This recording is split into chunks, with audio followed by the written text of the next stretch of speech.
I cannot believe the prosperity we have seen at the expense of our own human souls.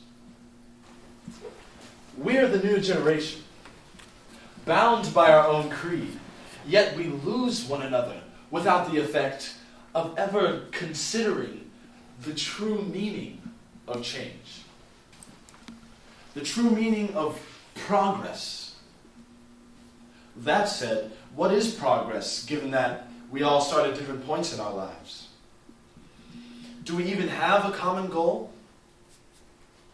I see the effect of my social standards vacillating over the heads of impressionable minds. But how many of them actually care? How many of you see, hear, taste, touch, and smell the difference between your own indulgence and my pretentious thought?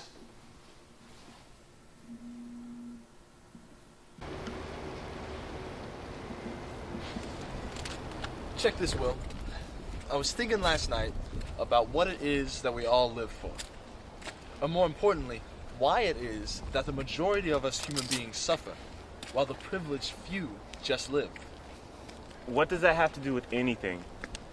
Exactly. What does it all matter? The wealth, the commodities, or material things at all. It's all about survival.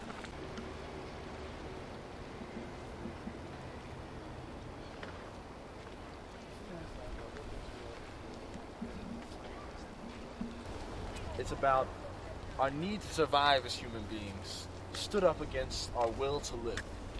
So you mean it's like how those people in Africa, they live on the little that they have versus our American consumerism? Well, yeah. Think about it.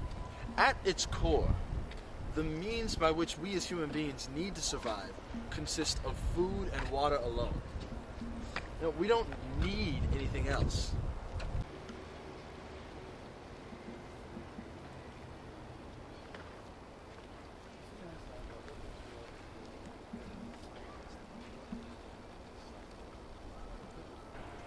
What about cars and electricity?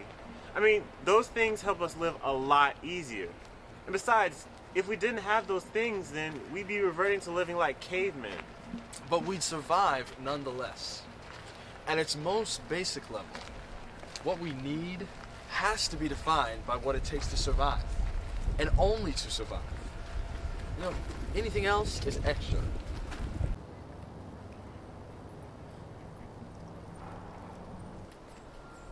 Well, I see how you can think that, but I don't understand how anybody can come to that conclusion.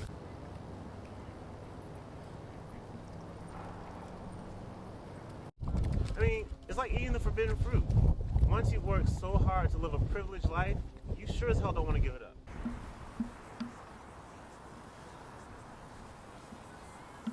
Exactly. You see, we as a developed nation are so transfixed by this concept of the American dream.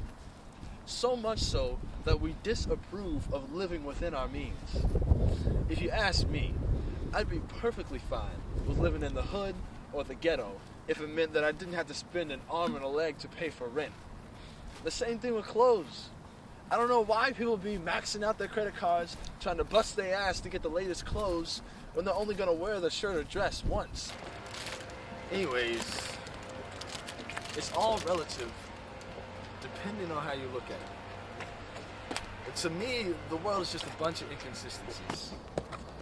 I feel as though the world functions on the paradox that is the bliss of innocence and suffering from knowing things. Whatever works for you, man.